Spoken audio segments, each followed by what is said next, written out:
and gentlemen, welcome back to another critique. For those of you guys who are new here, this is the show where I go ahead and critique your guys' artwork when you use the hashtag ABCrit over on Instagram. You can also submit using my Facebook. I have a link to that in the description down below. Now, in the last critique video, I asked you guys in order to do a little practice for me because I saw a lot of repeating mistakes, and that practice was to do a form study, a value study, and for those of you guys who are interested in graffiti, I asked you guys to do a basic straight letter with 3D going to the left. And that's going to be what we review today. So without further ado, let's hop right on into it. Let's check out the hashtag ABCrit. Hopping right into the very first critique, we got a form study here from CTG Graffiti, and actually the forms aren't too bad. The thing I want to point out in this is right here. One of these lines shows us behind the circle, the part that's not really viewable to us because it's behind the circle, right? You did the same thing over here, but what about up here? Because at its current angle, at its current trajectory, we would certainly be able to see something back here, wouldn't we? And if you were to draw that, you would see that this form does not work. You did not properly map out this form. The reason being is if we continue following this around, it comes down here, which is impossible. In which case, some of you guys may be saying, well, John, isn't this horizontal line right here, isn't that the back of the circle, if this would continue on that route? But then my question becomes, well then, what happens once you get below this hemisphere? When you get to the second line right here, the form no longer works once again. So certainly continue practicing the form study. It's going to help you out a bunch once you get this down pat. I want you to begin drawing the lines behind. The same way you did here and the same way you did over here, draw the lines for every single thing that way. Just draw them lighter or do a dotted line. This way you can differentiate what's behind and what's in front. Similar to how you did for the pyramid. That helps out a lot. Now for your cash shadow, there's two big things I want to touch on. You're drawing a form which suggests three-dimensional space. It suggests that it exists in this three-dimensional space, which means your light source also has to exist in this three-dimensional space. So when you map out your light source, I highly recommend that you make it more three-dimensional than that, because it's a very two-dimensional light source. There's a big difference between my light source being here and my light source being here, or my light source being back here.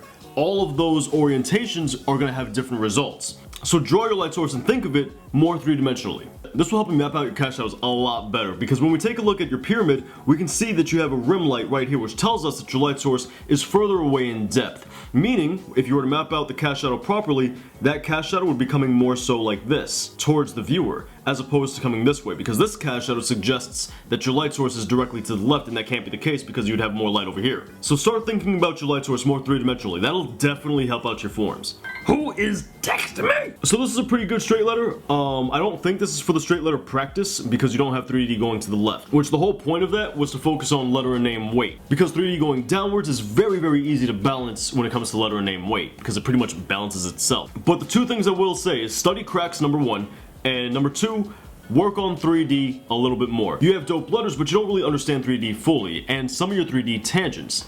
Now, here's a tangent right here. Tangents make things look flat, and you never want that. Now, the reason I say you don't really understand 3D fully is because you have 3D on both sides right here, and you're missing 3D here, which you should have. Now, the reason you don't really want 3D on both sides of a letter is because it makes that area look very flat. You should not be able to see that many sides of a solid object. It's as if you were able to see this, and this side all at the same time. And that's exactly what happens on your B.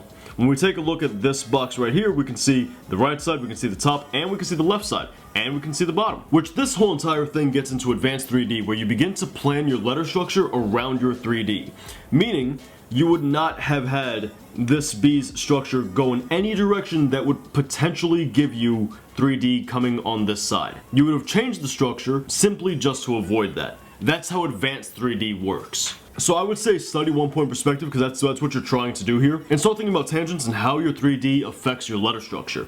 Because once again, you don't want to see that many sides of a letter. Moving on, we got something from Neverabandonship, who I am a fan of. This guy's work is crazy. Look, what can I say about this? The only thing, Neverabandonship, that I can possibly say is there's two different kinds of highlights, right? You have specular highlights and diffuse highlights. Specular highlights are pretty much an abrupt change. They're like what you would see on metal or a marble. It's a very hard, defined, edged highlight. As for a diffused highlight is a much softer highlight, something much more like you'll see on cloth. Right, think of it, right here. You see this highlight on my hoodie?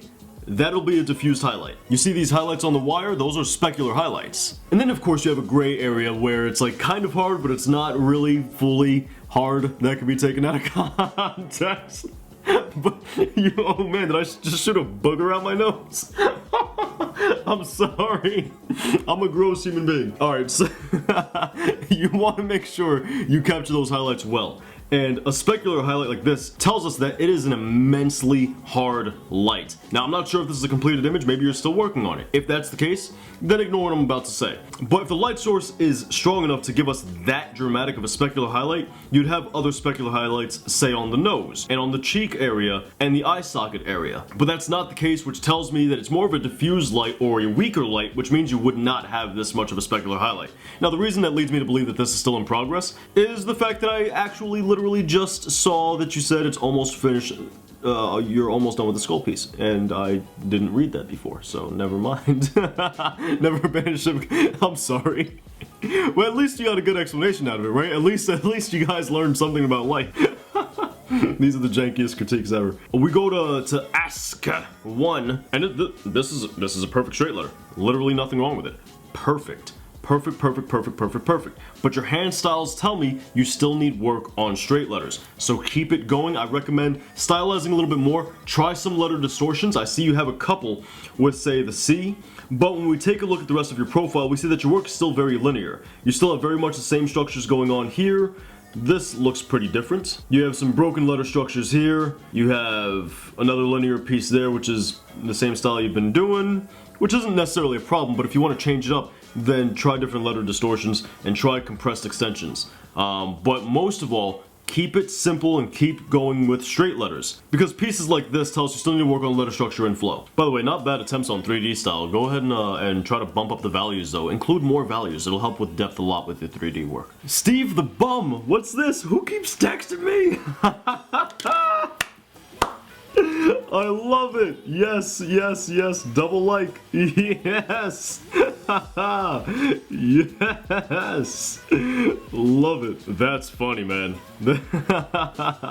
That's good stuff. I love that, man. Look at this. Wow. Fritz, this is dope. This is good. This is good work. Absolutely love it. I would say study atmospheric perspective a little more, just because I feel like you could have pushed the values and the value range of your different depths of field. Now, mind you, I also need to work on atmospheric perspective. I'm not much of a landscape painter, as you can tell by my cartoon painting behind me. What I do is more hyperrealism and stuff of that sort, so it's pretty unfamiliar territory with me. But if I may give you a tip, understanding different depths of field and value ranges for each and every single depth of field is very important, right? For example, great landscape painters, what they'll do is they'll split the depths of field up. You have foreground, middle ground, background. And then they'll say, just for example, foreground is going to have our darkest values. Middle ground is going to have, let's say, from a 60% gray to about a 30% gray. And that's the middle ground's value range. And then the background is going to have from a 20% or 29% all the way up to like pure white. So now you've split up the 3 depths of field with 3 different value ranges, and that increases depth dramatically. It helps out with landscapes and things of this sort so much. I recommend you try that out. This is a very, very, very good painting, and I love it. I love it, I love it, I love it, but I would certainly give that a try. I think it would help you out. When I ask you guys to do a straight letter, this is exactly what I'm asking you guys to do. This is textbook, perfectly done. There are a couple 3D mistakes, but as far as the actual letter is concerned, this is perfect. When we're looking at 3D, the issue here is he has 3D going directly to the left, which is what I asked for. But when we look at stuff like the U, we can see it doesn't really occur at the apex of the U. There's a little divot right there, and then the U happens again. And it's impossible for this to be drop shadow because the T shows us that this is certainly 3D. It comes directly from the vertice of the letter, which drop shadow does not do. So looking throughout the piece, you have this part of the U that's mistaken, you have this part of the H which is mistaken because it should follow this line perfectly, and it does not. You have this top piece of the H as well. Once again, you have that divot, and then the H continues. And then you have this part of the T, which does not have 3D. So I'm gonna ask that you continue doing this practice because your straight letters are good, but your 3D needs a lot of work, and in order to practice that, you want to do it on the most simple form of graffiti possible when it comes to pieces. That being, of course, straight letters. And then we take a look at your profile, we see something a little more stylized, and yes, you do have to continue practicing straight letters. You have a letter distortion here that doesn't quite make sense, and doesn't maintain structure. And then the letter and name weight is also thrown off by the ST combo. Look at this! Jacksepticeye, I'm finally done. So if I had to give you criticism on this, I'd say a couple things. Number one, include more values. You have some values here, but you can certainly go a lot further with sculpting the forms. You can do a lot more work on this. Not only that, kind of missing a neck. This image looks very incomplete, partially because you're missing a neck. The hair isn't really detailed at all. You went into all these very small details with the beard, the mustache, the eyebrows, the eyes, and the side hair, but you didn't add any detail to the top hair. And having that detail would have helped this image a lot, alongside having a neck and more values. Having more values really allows you to sculpt the forms properly that you need to form. I do recommend you partake in our form study. I think it'd help you out a lot. Let's look at the rest of your work and see if that is true. Oh, that's tripping me out, man. Yeah, see, when we look at the rest of your work, we can certainly see values and form. Values and form. Values and form, values and form. So looking throughout your work, yeah, value and form certainly are things you're gonna want to practice. I do recommend you partake in our little value and form study. It's going to help you out a lot. It really is. Certainly not bad work, but you can take this a lot farther. Look at this form study right here. Now this right here is some good stuff. We can see that you do still kind of need work on the overall form itself, and trying to make it cleaner and more crisp and more exact is something that you can never do enough when it comes to forms. But you certainly didn't mess any of them up, and they're all really well done. This is the only questionable thing, because look at the angle in which this comes in, and look at how that completely changes in the back. This is very much horizontal, and this very much slopes downwards. So you'd have to maintain that throughout, but overall this is still very good work. I would say do more of these form studies, draw wireframes a lot more. The values, these are done well. I like the way you did these. I would say include more values next time, just so you get used to kind of blending these out and using specular highlights, diffused highlights, hard and soft edges, all of those different things, but you did good here. Also, I would map out the cast shadow a lot more than you currently have it, and I would certainly practice mapping out cast shadows better, because look at how this cuts into here. It doesn't really reach the apex of the base of the cylinder, because if we continue this form right here, we'd see this is the apex. Meaning, your cast shadow would come this way. It wouldn't end this close to the form. But not bad work. Sam, good job. Good job. Thank you for participating in the form study. And lastly, once again, we have a perfect straight letter. This is amazing. Phenomenal work. You also have the same issue with the apex of your 3D, where it doesn't really come off of the apex, and it doesn't really follow the form of the actual letter itself. But everything is pretty much fine. This is perfect, and I absolutely love the letter structures on this. From both. Do one for me. He better be paying you. Don't do that for free. Okay, your will?